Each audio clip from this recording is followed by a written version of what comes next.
Thalassaemia एक ऐसी बीमारी है जिसका बिना ब्लड के इलाज नहीं हो सकता और इसको लेकर लगातार सामाजिक संस्थाओं के द्वारा कार्यक्रम का आयोजन किया जाता है ताकि उन बच्चों को समय पर रक्त मिल सके और उन बच्चों की जान बचाई जा सके। इसी को लेकर आज एक लहू बोलेगा संस्था की ओर से एक कार्यक्रम का आयोजन किया गया जिसमें मंत्री हफीजुल हसन शामिल हुए। मौके पर क्या कुछ कहा गया आइए आपको सुनाते हैं। आपसे बात कर रहे थे कि आखिर ये बीमारी होता क्यों, तो इनका कहना है कि जेनेटिक है, किसी न किसी माँ बाप के ही परिवार से खानदान में किसी का होता है तभी ये आता है। अब इसके रोकथाम के लिए जो दिशा निर्देश यहाँ डॉक्टर साहब को मिले, डॉक्टर साहब से मिलेगा, उस पर हम लोग को अमल करना है, साफ सुथरा रहना है। दूंगा लहू बोलेगा संस्थान को, जिसमें मेनली जो नदीम जी का कार्य मैंने देखा, उस क्रम में ये इनकी अच्छी पहल है। पहले हमको लगता है कि फर्स्ट टाइम होगा जिसमें कि हम शरीक हुए होंगे थैलेसीमिया डे जिसको बोलते हैं, उसको मनाने के लिए, जो एक्चुअली 8 मई को मनाया जाता है। तो उसके पूर्व संध्या पर इन्होंने इस पर परिचर्चा रखी है।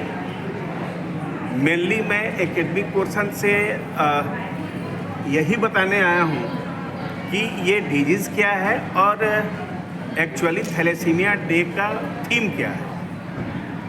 मेनली थैलेसीमिया डे का थीम जो है वो है अवेयरनेस,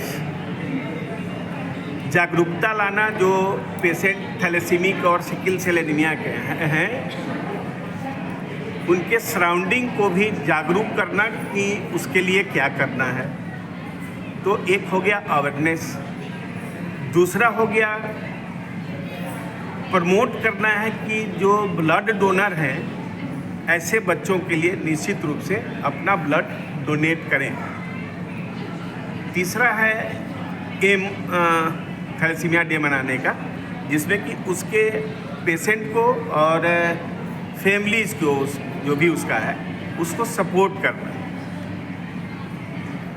तो थैलेसीमिया डे का एम्स एंड ऑब्जेक्टिव मेनली यही है, अवेयरनेस। वो जो पीड़ित है प्रमाण पत्र ये सब नहीं बना हुआ था, तो बहुत से लोगों ने मुझसे पूछा कि ये कैसे बनेगा। तो मैंने बताया अगर आप रांची जिला से हैं तो सदर हॉस्पिटल जा कर के आप बोलेंगे कि मुझे UDID कार्ड बनाना है, तो उसके लिए आपकी बीमारी का कागज़ होना चाहिए, पूरा फ़ोटो और आधार कार्ड और बच्चे का सिग्नेचर चाहिए, और उससे वो आपका UDID बनाते हैं, जिससे आपको एक सर्टिफाइड परसेंटाइल मिल जाती है। अगर आप आगे किसी भी चीज़ में प्रिपरेशन कर रहे हैं, मेडिकल के या इंजीनियरिंग फील्ड में या किसी भी फील्ड में, तो कुछ आरक्षण आपको PWD के तहत मिलता है UDID या थैलेसीमिया के कार्ड से।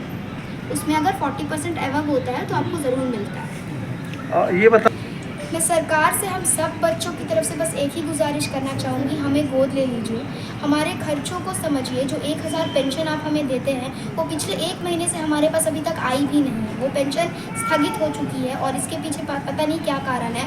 हम बच्चों को समय से ब्लड नहीं मिल पाता है, ब्लड की शॉर्टेज हो जाती है। ऐसे तो नदीम सर अक्सर डोनेशन कैंप्स लगाते रहते हैं, सरकार भी लगाती रहती है, बट फिर भी ब्लड डोनेशन में बहुत कमी हो जाती है और बच्चों को ब्लड नहीं मिल पाता समय से। बच्चों के लिए टेस्ट का आयोजन करिए, जो फेरेटिन, LFT, RFT, उनकी एक रूटीन चेकअप होनी चाहिए। वो किसी भी अस्पताल में अपना इलाज कराएं या सदर में कराएं या रिम्स में कराएं, एक रूटीन चेकअप होना चाहिए। जैसे की तरह आपने सदर में एक स्पेशलाइज्ड वार्ड बनाया है थैलेसीमिया के लिए, रिम्स में भी आप ये चीज़ को लागू करिए। एक specialized ward thalassaemia, haemophilia, sickle cell जैसे पेशेंट्स के लिए कर सकते हैं हम लोग। अच्छा खासा स्पेस है उनके पास और ब्लड बैंक भी उनका है, तो ब्लड डोनेशन, बच्चों की दवाइयों में हमारे सपोर्ट कर सकते हैं। जो बच्चे पढ़ना लिखना चाहते हैं उन्हें फ़ोन, लैपटॉप और पढ़ाई की कुछ सुविधाएं सरकार से हम मांग करना चाहते हैं।